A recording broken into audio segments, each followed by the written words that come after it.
You all have heard of the seven deadly sins. UDF and LDF have committed their own seven deadly sins in Kerala. Let me explain briefly. The first sin is false pride and arrogance. UDF and LDF feel they can never be defeated. This has made their leaders very, very arrogant. They are disconnected from the roots. The second sin is greed for money. Solar scam, dollar scam, gold scam, land scam, bar bribery scam, excise scam. The list is endless.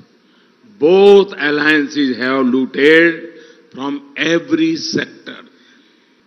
The third sin is wrath towards people. I fail to understand which government will shower lathis on innocent devotees, which government will repeatedly attack its own citizens. The fourth sin is envy or jealousy. UDF and LDF are jealous of each other. They want to beat the other in committing all wrongs. They suffer from competitive corruption. They are jealous if the other alliance even makes a paisa more than the other. The fifth sin is lust for power. This makes them from alliances with communal, criminal and regressive elements of society. What was the stand of the Muslim League on triple talaq? What are the social policies of the SDPI and PFI? Can their regressive politics be supported? No.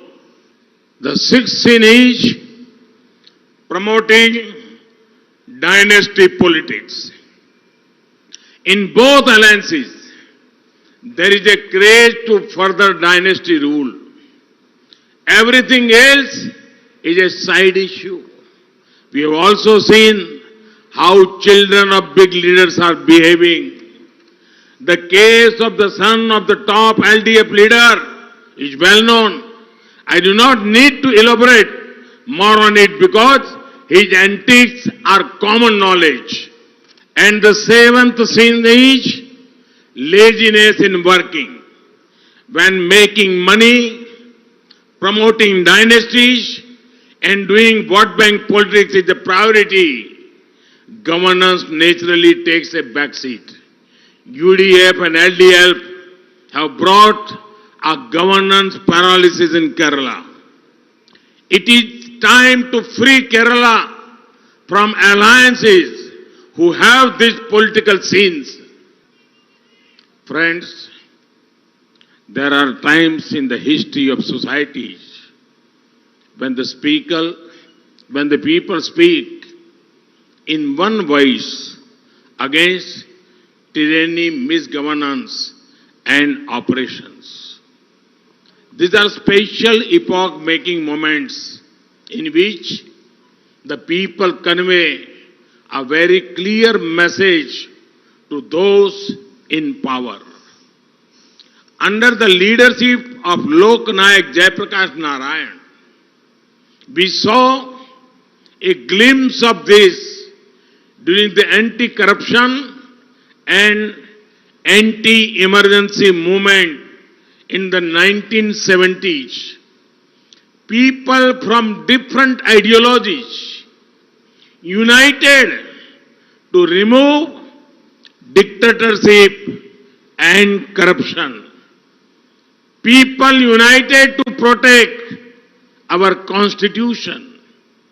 I am seeing a similar spirit in Kerala today. Enough is enough. The people are telling UDF and LDF.